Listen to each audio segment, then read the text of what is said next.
You are listening to A State of the Union, estate planning made simple, with your hosts, Brad and Zach Wiewel, from Texas Trust Law in Austin, Texas.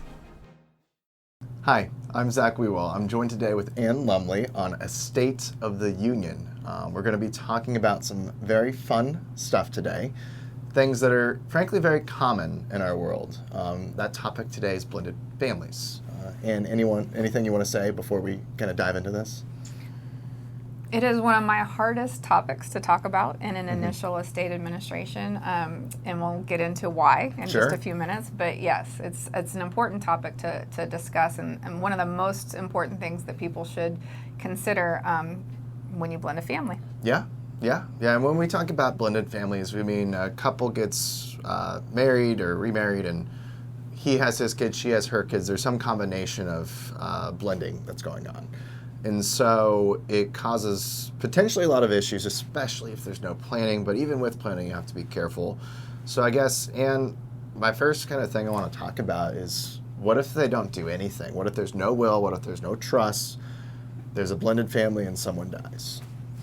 Those are my hardest conversations because when you don't have your own plan, and everyone gets to say where they want their stuff to go. Yeah. But if you don't do that, then the state of Texas decides for you, and you're stuck with intestacy law, and it may be a surprise. What is intestacy? That's like a word. When somebody dies without a will. They die intestate. And so then you're stuck with the heirship laws, basically, of Texas. And Texas has what are called laughing heirs. And so it can go way back, and it just gets very confusing. Well, we had a case, it took a while to administer, but there are over 40 heirs with that one case because she didn't really have the right type of plan, kind of like she had no plan, and she didn't have any kids, and we had to go way out because that's what Texas law says to do. Is you have to go way out if there's nobody. It's true. But let's talk about like the typical situation. Husband, wife, married for 10, 15, 20 years. One of them dies. What happens? When there's a blended family and there is no will, you're stuck with the intestacy law, like we said. And the biggest surprise and the worst news I have to tell somebody, a surviving spouse, is that you now either own your home with your stepchildren, or you don't really have much of an interest in your home. And that depends on separate property or community property. Most of the time I see community property. People have been married for a long time, been paying their mortgage together, didn't have a will. I had a case where they'd been married 30 years. The husband died unexpectedly of a heart attack. They'd done no planning. Their home they'd had for a long time, but he had 4 adult daughters in California.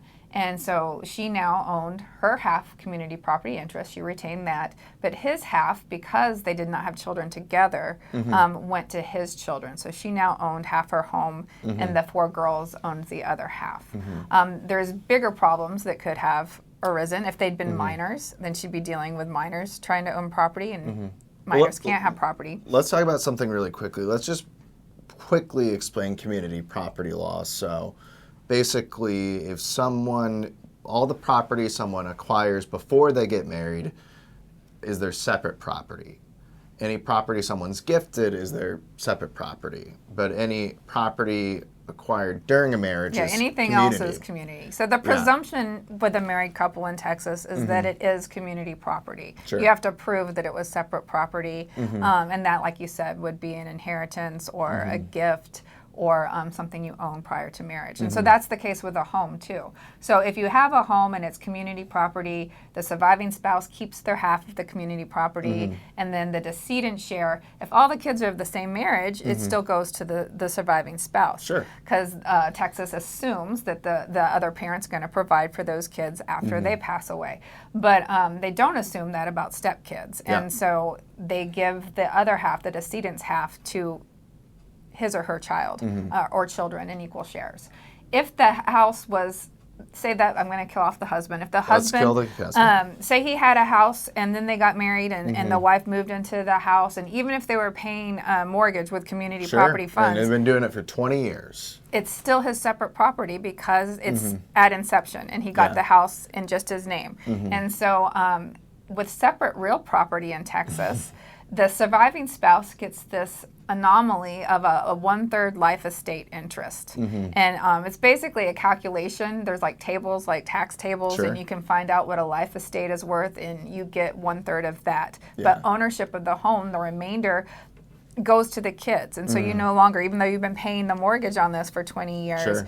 it's not your house. Yeah. But you do get something called a probate right to occupy. Yeah. So if let's talk about that. What is a probate right to occupy? So you can't kick a spouse if the spouse was homesteading with the owner of the home prior to the decedent passing, and then he killed off the husband. So Let's just kill off the husband. So, it's what happens it's most likely. But it of course goes either way. Yeah. So the wife has a legal right to occupy the house for the rest of her life, regardless of ownership. So even if it was a separate property and the kids tend to own most of it, she gets this 1/3 life estate. She can stay there as long as she wants. So the stepkids cannot kick her out. No, But she doesn't really own it.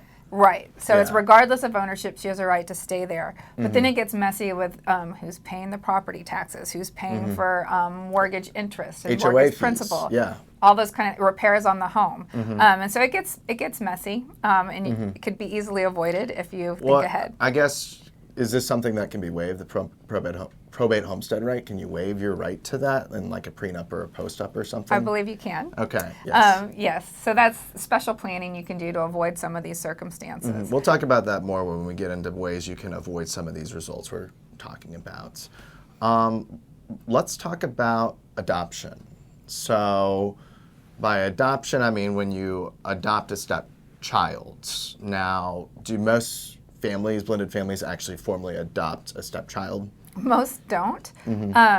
So the issue is with intestacy law, when the interest passed to your children, it's only children by blood or legally adopted. Yeah. And so you can unintentionally, I have a stepson Sure. who I consider my son. And Yeah. if I had no planning, unfortunately, he would be cut out when that's not my intention. Yeah. And so that can happen too. It can go the other way. Yeah. There's just a lot of issues if you don't plan. I've seen other issues with adoption, but that's kind of not really blended families, is when you give a child up for adoption but the in inheritance intestacy right, law, you still might inherit from the biological parent. And so if your spouse had a child before and gave that child up for adoption, even though you think that person's out of your life, it depends on the decree for the relinquishing the rights as to whether or not that child would still inherit. And I've seen that. Surprise, there's this child you've never known, but they're inheriting because they're the biological child. I think what that brings up is just a great point. If you're talking with us or an estate planning attorney about an estate plan, your estate plan, it's important to list all this information when we're getting to know you, so that way we know that, oh, this potentially might be an issue. You gave up a child for adoption when you were younger. Let the attorney know, so that way we can plan for it, because it can turn into a big issue. It really can. Yeah. I guess a couple other things I want to talk about are, let's talk about some of the planning methods that people use to kind of plan for how to deal with a blended family. The easiest thing is, of course, doing a plan.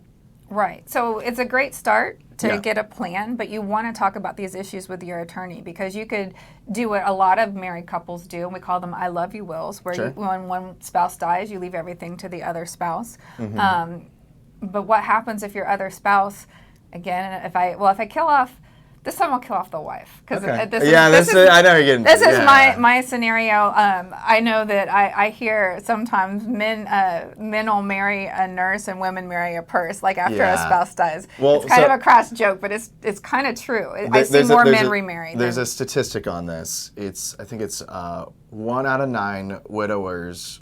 Or sorry, 1 out of 9 widows remarry, so they just don't really remarry. 8 out of 9 widowers remarry. Again, guys need help. We need companionship, I guess, among other things. And so it's more typical if the wife dies first that the surviving husband would get remarried. This is true. And so say that the wife passes away and she had an I love you will. She left everything to the husband, and she had children and even stepchildren. But then I think I've heard Bambi be the name. So husband then meets Bambi and falls in love with Bambi. Bambi's a little younger. She's working on her GED. She's really smart, though. She can make good casseroles, Good too. casseroles, yes. And so he falls in love with her, and he leaves everything to her, and now the kids are cut out. Yeah. So you have to be careful when you do your planning to not just think about immediate where you're going to leave your stuff, but what could happen down the road. Yeah. And so you want to bring that up when you talk. Yeah, I think that brings up a really important planning technique that we use all the time in our practice. You might have heard, if you're one of our clients, you might have heard us refer to it as like remarriage protection. The technical term is a Q-tip trust. I mean, there's a lot of different things you can do with it, but I'll talk about the remarriage protection, the Q-tip trust. So that is basically a way to make sure that the surviving spouse has access to 100% of the money on the first death, but for the first person to die, the deceased spouse's share, again, she can live off of it, but they can't give it away to someone else who the first spouse to die wouldn't have wanted to. It has to go. Everything's the way for they health, said. education, and maintenance, and so it's to help preserve what is in there. It's there for if she needs it, but then she can't change the beneficiary. So you know that the person that died has peace of mind knowing that it's there for my spouse to take care of her, but after she goes, it's still going to go to my kids. Yeah, no matter what, you'll make sure that at least of your half. Again, assuming there's still money there, it's going to go to your kids when the second spouse dies. They can't give it to Bambi. They can't give it to Enrique, or what was the other one you used? Sancho. I was thinking Serrano, so I'm hungry. Okay, let's talk about some other issues. Commingling property. That's true. Okay, so we talked about community property and separate property. Sure. So if you have, and the presumption is community property because commingling happens all the time. So, the time. And there are certain ways to receive an inheritance. I'm kind of blending. I'm going in two places, but you were talking about the Q-tip trust, which normally happens with a remarriage protection between spouses. But after the second spouse dies, parents often leave the share that's going to the kids in separate share trusts, which kind of keeps their inheritance separate than if they just get it outright and then they deposit it in their bank account with their spouse and then say they get divorced. It's been commingled and now they lose part of their inheritance because that's included in the divorce petition. Well, let me kind of go over a specific example. You're married, you both pass away, you leave it to your kids. If you leave it to them just outright, like in their own name, well, then the commingling issue comes up because it goes into their own checking account, their own savings account, their own investment account, whatever. But it grows. And that growth, a lot of times, is going to be community property, and they'll reinvest that growth. They'll just keep it in that same accounts. And if you do that, and kind of the longer it's been since you got this money, it more and more looks less like your separate property. It looks more and more like y'all's community property, which is commingling. And if someone gets divorced later, like your child gets divorced after you pass away, his now ex-spouse has a right to take some or all of that money, depending on kind of how the divorce judgment shakes out. Right. It's messy. So how can we prevent that, Ann? Well, you can keep accounts. I always suggest, even if people are inheriting something or getting life insurance is protected, but if you put it into a joint account and it commingles, it's harder to trace out. And so I suggest it might not be a bad idea to keep your inheritance in a separate account, even though the interest could be community property, but it's easier to trace out. Sure. Or you could get some of a post-nup talking about different assets, but it would depend on what you inherited, if you inherited before, or what your separate property. Here, let's talk about post-ups next. Let me just go back to something you mentioned earlier, that separate shared trust. We call them family wealth protection trusts. There's a couple different names for it in the industry, but basically that's a kind of, let's say you're giving half to one child, half to another child. It's an irrevocable trust that their inheritance goes into, and that initial inheritance is that child's separate property. But any growth is also their separate property.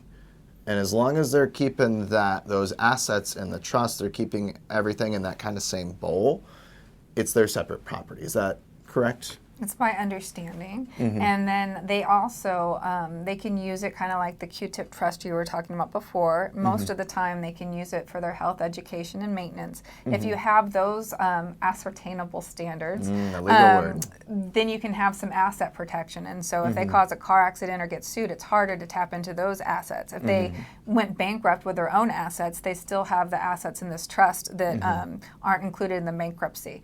And it's divorce protected because it's not, they're the beneficiary of it, but it's not part of their estate for those purposes. So there's reasons why, good legal reasons why to leave assets like that in a trust. You can change the terms of the trust and allow them to have a right to withdraw. You can give them whatever freedoms or restrictions you want. I often have, when I'm administering estates, kids are like, why did my parents leave this to me in trust? This seems like why would they do this? Yes, but then when they understand the benefits they get from it, they're like, oh, okay, because there's some protections that make it worthwhile. And this is a good segue to prenups or post-ups, because remember, with these inherited trusts, everything's their separate property. So in terms of protecting that separate property from a divorce, we suggest a prenup, but they don't technically need a prenup for that inherited property if it's done this way. But let's talk about prenups, post-ups in the context of like a married couple. So what is a prenup, what is a post-up, and how can those solve some of these issues? Well, you see them more on the planning side than I do. I administer, so I have to follow them when I see them as to what property goes where. But prenuptial agreements kind of set forth what's going to be yours, what's going to be ours, what's So what's your separate and what's your community property? Yes, and then how they can include, I believe, like what's going to happen when you die if you're going to waive the probate homestead right. And I believe that we ask for that somewhat in our trust, too, to protect the whole issue we were talking about. Yeah. And then what's the difference between a prenup and a post-up? Is it Pre as simple? Is before, okay, and it's post simple. is after, yeah. Easy. Okay, so then I guess I'll go into a little bit of the tax impacts of some of this, too, planning for separate property versus planning for community property. So this all comes back to a fundamental legal concept called stepped-up basis. So let's say that we have a piece Apple stock, and I bought it for $100, and now it's worth $1,000. But I bought it before marriage. That means it's my separate property. So I have this Apple stock. It's grown to $1,000. It's $900 of built-in capital gains. And then my spouse passes away.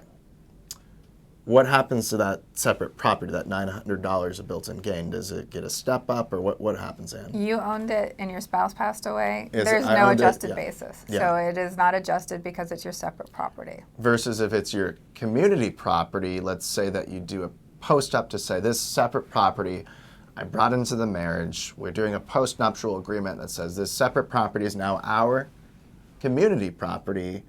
That changes the result, doesn't it? Absolutely. That's one of the, when people meet with me, they've lost someone. So there's really not a lot of good news when we're talking. Yeah. But one of the good news for if you have to find lemonade, make lemonade out of lemons, is this adjusted basis for the entire community. And so that I use the exact same example. You buy stock, $100 a share together, it's now worth $1,000 a share. If you sold it the day before the person died, you're going to be paying capital gains on that $900 per share growth. If you do it the day after, you have zero capital gains because the basis for calculating capital gains is no longer the purchase price, it's the day-to-death value. And so a lot of times it's older couples and there's been a lot of growth over time and they don't want to liquidate because of those capital gains. But after someone passes, because of this adjusted basis, they can liquidate without those taxes. Same thing with real estate. It appreciates so much over time. We don't ever advise anyone to just sell. Sometimes you have to, but we kind of advise people not to do anything big like selling the house for like a year because you might regret it. But there'll be much less capital gains because of this adjusted basis. So here's a common situation a lot of our clients find themselves in is they started a business when they were single, but now they've been married for 30 years. Well, that business is their separate property. Remember, they created it when they were single. And if one of the spouse dies, the one that didn't start the business, they wouldn't get a step up in that separate property. Versus if you do a community property agreement, you do get the step up, which means if and when you eventually sell the business after your spouse passes away, you just pay less in capital gains tax, which is super, super nice. So you're kind of trading off tax benefits versus the risk of getting a divorce and having it split up. Yeah. So again, if you're in that situation, it's a plannable situation, but you need to be thinking about these issues because they're big.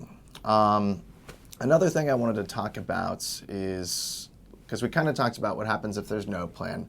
We kind of talked about if there is a plan, like we add in the remarriage protection, but what if they don't want to add in the remarriage protection? What risk are they taking? It's the same as the will. If we do trusts that are really easy to administer and maybe have no administration at the first passing because it remains revocable, everything goes to the survivor, but survivor could meet Bambi or Sancho, and the same thing could happen. And so it's a trade-off, the same as the tax. You have to make choices, but that's what we're here for, is to lay out all the issues, the pros and cons, and to help you decide what's best for you. Let me talk about an issue, and you don't see this as often. I see it more often whenever I'm doing planning for a blended family, and that's, again, having minor children, but it's what's called a declaration of guardian, basically where those kids are going to live if you pass away. You're the parent, you pass away, where are those kids going to live? So unless the parental rights have been terminated by a judge through like a family court proceeding, your ex-spouse has kind of first dibs on taking care of those children. Why? Because they're the biological parent, and Texas courts care a lot about the biological parent retaining those rights.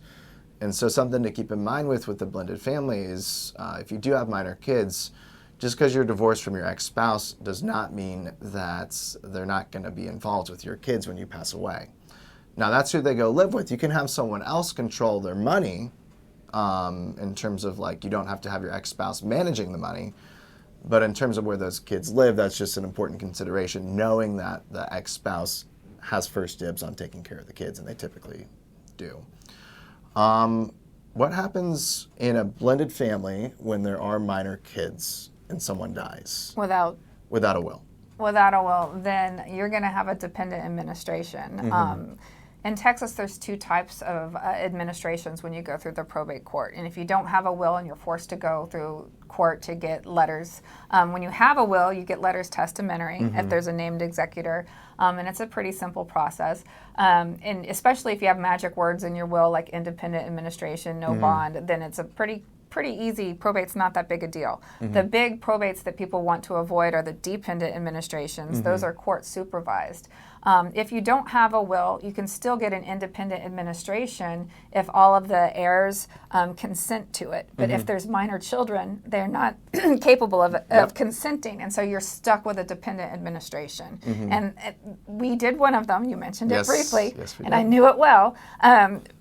It took 6 years, and there were no minor children, but it took 6 years because all of the heirs have to consent. And in that particular situation, it was one of those laughing heirs where we'd send a letter saying you may stand to inherit, but they didn't know who the decedent was, so they're throwing out everything. It's like their third aunt twice removed. They never heard of this person. So it took a whole year before we could have the hearing to get everybody, served with notice.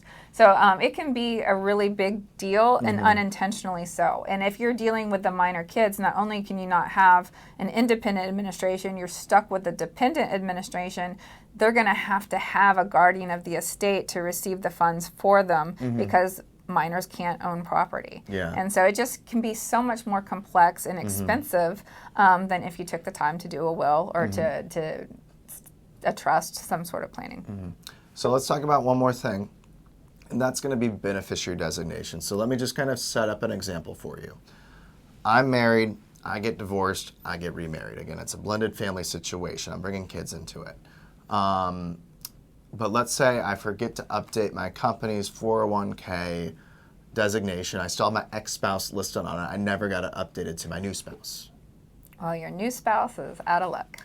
Yeah, so explain that a little bit more. So there's certain protections in the law, like if you don't redo your will, and you still have your ex named as an executor or as a beneficiary in your will, Texas is gonna just make the assumption you don't want to leave things to your ex-spouse or your ex-spouse's family. So they're gonna be taken out of that, and that is safe.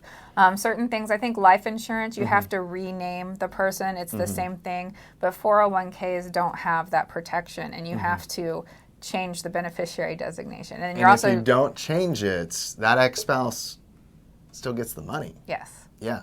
You can have been divorced from them for 20 years, but you just didn't get around to it because you're busy. Well, okay, that's not great. You have to look at this stuff, y'all. Estate planning, it's not a one and done thing. You have to look at this every once in a while to make sure that everything's lined up the right way. Because if it's not, you could be giving money to an ex-spouse and not to your new spouse, and that's just because you just didn't get around to it. And I guess any final thoughts before we close today? I had a thought. It really wasn't about blended families, but if we're talking to people and thinking about things, the most common thing I have to probate for is real estate. And just because real estate does not have right of survivorship on it unless you do a proactive planning technique of a transfer on death deed or a ladybird deed. And so that's the biggest surprise I think people come in when they see me is like, I have to clear title on the house, but my name's on it. Yeah. You have to get rid of the deceased spouse name and get it to them. I see that happen a lot, and it, again, comes up with blended families, especially when someone remarries. But you have one spouse that they lost someone, they lost their first spouse, and their names might not even be on the deed. It typically is, but you see their name on the deed, but you get the county records updated so that way the property tax bill is just in your name. But you never did a probate, you never did a transfer on death deed. Well, unfortunately, if you want to sell that property or you want to dispose of it in a way that actually follows your wishes, you have to do something. Again, this is not estate planning. Everyone dies. And just because someone dies and you think everything's right, you need to talk with an attorney about these issues because half of our job is just spotting these issues. You see that a lot. Now that you bring that up, I realize I help clear the title on a former spouse's deceased interest a lot so that they can get the full interest to put into the trust when they've come to do planning. Yeah, when they get remarried and they want to just so make you're everything absolutely clean. Right. I didn't think about that, but you're absolutely right. Yeah. I do that quite a bit. Yeah. Well, y'all, that's all the time we have today. Thank you so much for watching. If you want to call us, you have any questions, want to schedule an initial meeting, our number is 512-480-8828, and the first meeting's free. Thank you.